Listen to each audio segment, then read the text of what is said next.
video, I'd like to address the issue of anxiety. Of course, there's a lot of anxiety in the community right now. Many of us are experiencing at least some worry or concern about what the future may hold and what COVID-19 means for all of us. So these are some tips that I'd like to talk about. The first one is about the media. And by media, I mean the television media, newspaper media, but also social media. Too much media exposure can be unhelpful to us, depending on our levels of anxiety. If we've got the TV on a lot, or the radio on a lot, or if we're scrolling through our Facebook pages a lot, we might find that our anxiety starts to increase.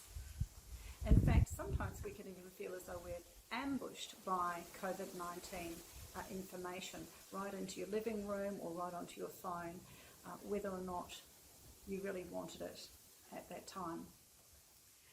So it's good to think about being a little more intentional with the media at the moment, and also knowing just how much anxiety it causes you. If a lot of media increases your anxiety, it's important to start to reduce your exposure to it. But in saying that, it's also important to stay informed. So we're always having to balance up the aspect of staying informed versus an overload of information and conflicting information too at times, which of course drives our anxiety higher. So perhaps an idea would be just to choose a source of information that you can rely on and just stay with that. And our suggestions would be, of course, the WA government's websites and the Australian government's health alert, and perhaps going for information on the World Health Organisation's website. Those are the kind of good resources that we can tap at this stage. Social media is not a great source of information, because we have to sift through and work out what's right, what's not right, and of course the misinformation as we go tends to ramp up our anxiety as well. So another tip is to think about our thoughts, and in particular whether we're doing lots of catastrophizing around COVID-19 and issues related to our health. Are you running scary stories through your mind about your future, your health, your family's health, that kind of thing? If you are, it would be good to remind yourself perhaps that in WA here, our cases are still quite low, and that we have now implemented some important measures to reduce our community transmission of the virus.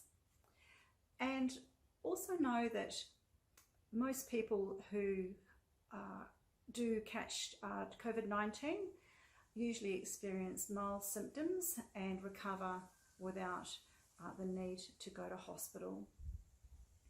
So we might sort of try to work with ourselves a little more, just to keep things in perspective, to try and stay with the facts.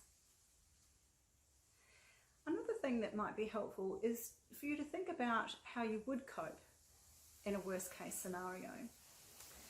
And to think about that helps us sometimes reach our personal resources, such as our determination or our ability to solve problems, or it might help us tap into other skills or strengths that we have. We often underestimate our ability to cope, and maybe there's a time in your life where you can look back and think about coping through a crisis, and ask yourself whether or not you maybe coped a little better than you thought you would.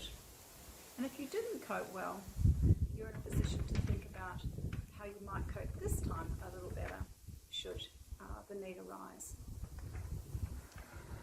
So we try to keep everything in perspective, and in particular we try to focus on the things that are within our control, because much of COVID-19 can feel as though it's out of our control.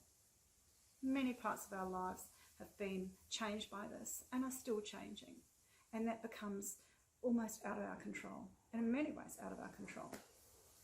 So the things that we can control, of course, are doing things around our own personal hygiene, around our own safety in our homes, and encouraging our family members to take care of themselves. So remember just those basic rules of washing our hands frequently and following those personal hygiene recommendations, and encouraging our children and families to do the same. So by doing these things that we can control, cutting down on our social media, perhaps being a little bit more aware of catastrophizing, and reminding ourselves of the facts, that by doing these things and heeding the advice of government on an ongoing basis, we can all work through this together.